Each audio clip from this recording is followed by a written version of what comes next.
Mono red. Mono red gets a bad rap, man. In the olden days, you really had to depend on artifacts to make up your ramp.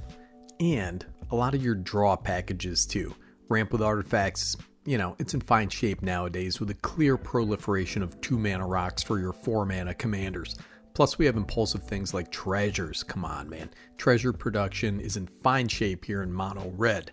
Red has always had decent draw options, mostly in the form of wheels. But now we have impulse draw cards like Thrill of Possibility that cycle your mana and your useless cards into draw and feed your graveyard. Now I'm coming before you to encapsulate the spirit of mono red. What are some hidden gems? Now we're talking hidden gems under $2 because I ain't made of money. I'm made mostly out of cheese puffs, maybe some eggs if I can afford them. That's why I need your subscription, brother. Become the hyena you were meant to be. Become a patron or a YouTube member if you want. Become a Discord dubstepper with old Nicky G, man. Alright, now here are some cards that are outside the top 10. We all know that those cards, Blasphemous Act, Chaos Warps, Faithless Looting, those are all fantastic cards. Vandal Blast too, don't forget about Vandal Blast. These are all under $2 and go in pretty much every red commander deck. But brother, take a look at this card coming in at 79 cents. You got Cursed Mirror, 2 in a red artifact, has tap at red.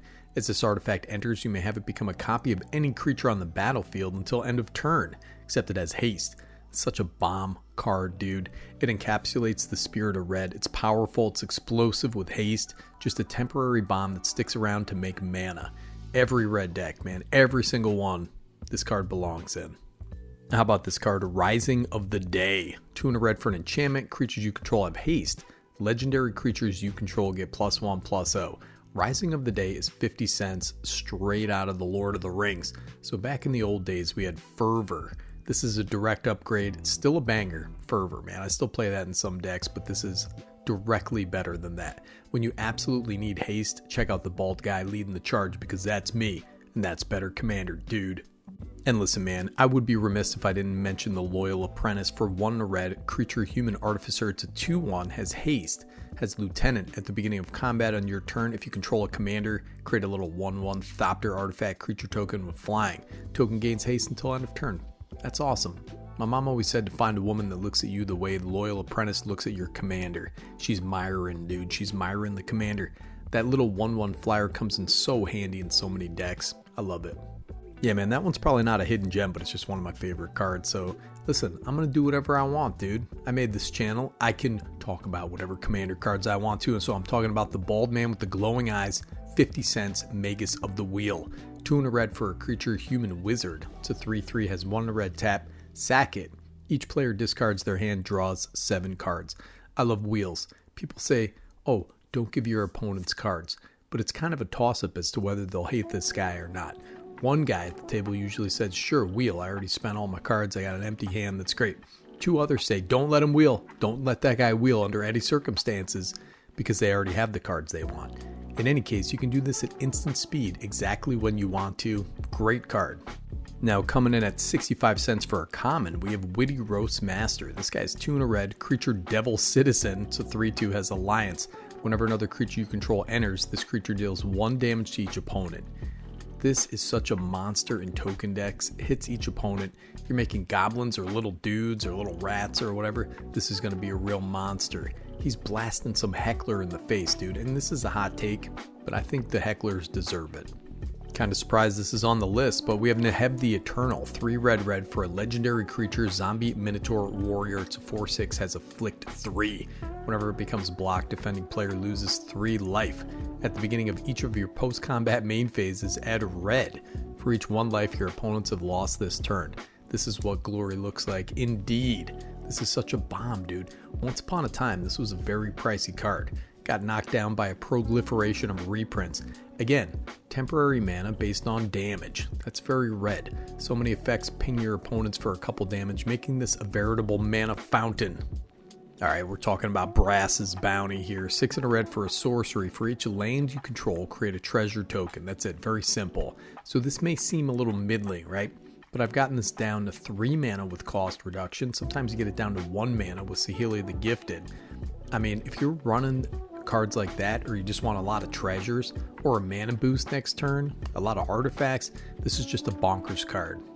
Now this card kind of encapsulates a spirit of red here. Reverberate for red for an instant, copy target instant or sorcery spell. You may choose new targets for the copy. Great flavor here. Red is again stealing and copying something.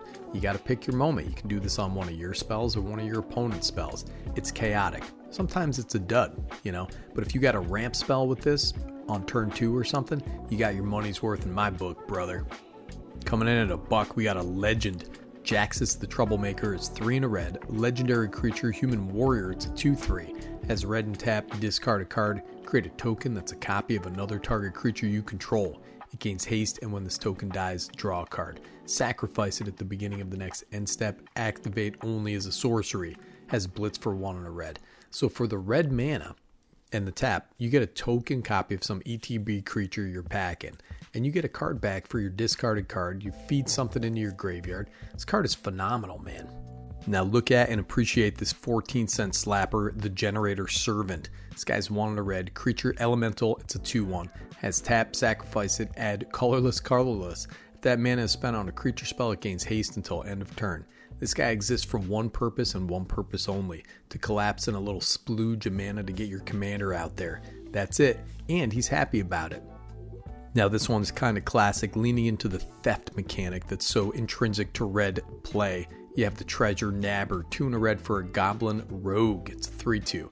Whenever an opponent taps an artifact for mana, gain control of that artifact until the end of your next turn.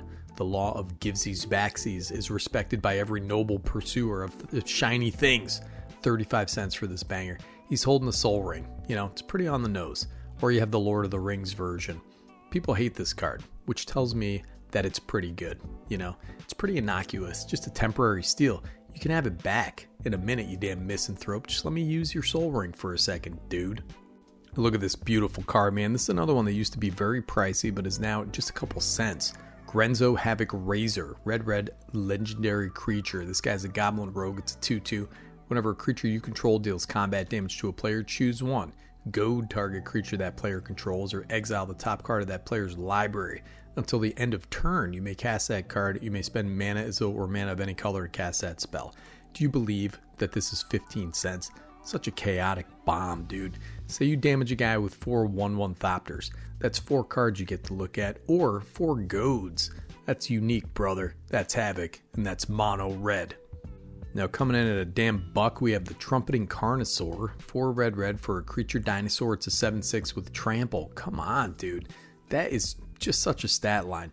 When this creature enters, discover 5. Has 2 and a red. Discard this card. It deals 3 damage to target creature or planeswalker. This has everything you want, man. Trample, check. High power, check. Discover 5, you're getting a free spell or free permanent. And it puts itself in the damn graveyard for later reanimation.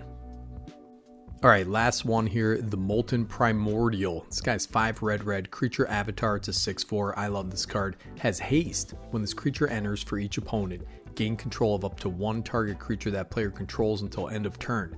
Untap those creatures, they gain haste until end of turn. This guy is an avatar, but really he's just a big old pig giant dude. He looks like a giant boar. Look at the size of this brother. He's dripping that hot lava all over the place, just like Nikki G. I slap this guy in a ton of decks because I'm usually blinking it, cloning it with tokens, or sacrificing 3 dudes, man. Steal and sack, have a snack. This is so mono red, and I love this card.